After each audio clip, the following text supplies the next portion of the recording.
Everyone, ఈ రోజు అయితే 100 రోజులు సక్సెస్ఫుల్ గా కంప్లీట్ చేసుకున్నాము. ఏమేం చేశాను, ఎలా సెలబ్రేషన్ చేశానో మీకు చెప్తాను. దానికన్నా ముందు థ్యాంక్ యూ ఎవ్రీవన్. అండ్ మార్నింగే మా మమ్మీ చేపల పులుసు, పూరి, ఫిష్ ఫ్రై చేసింది, తినేసా.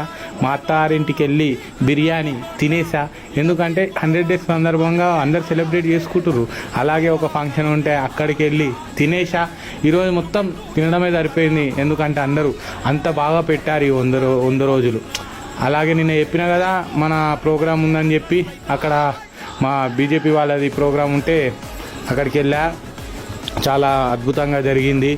అందరూ అడిగినుండే ఈ 100 రోజులు కంప్లీట్ చేసుకుంటే ఏమొచ్చింది తమ్ముడు నీకు అని అంటే, అన్న నాకు నా సాటిస్ఫాక్షన్ వచ్చిందన్న. నేను అనర్గళంగా ఒక నిమిషం మాట్లాడే అంత కెపాసిటీ నేను తెలుసుకున్నా అన్న. ముందు వీడియోలు ఏమైనా ఇంప్రూవ్మెంట్ రావడానికి అవి కూడా తెలుసుకున్నా అన్న. ఇంకా చాలా విషయాలు తెలుసుకున్నా. మనోడోడు పగోడోడో కూడా అర్థమవుతుంది అన్న. ఎంకరేజ్ చేసేదోడు ఎంకరేజ్ చేయనోడోడో కూడా అర్థమవుతుంది అన్న. సరే వదిలేసే, అది అంతా వదిలేసే. కానీ 100 రోజులు మాత్రం సెలబ్రేషన్స్ మామూలుగా చేసుకోలేదు. మా ఫ్రెండ్స్ అందరికీ మరీ నాకు సహకరించిన వాళ్ళందరికీ థ్యాంక్ యూ.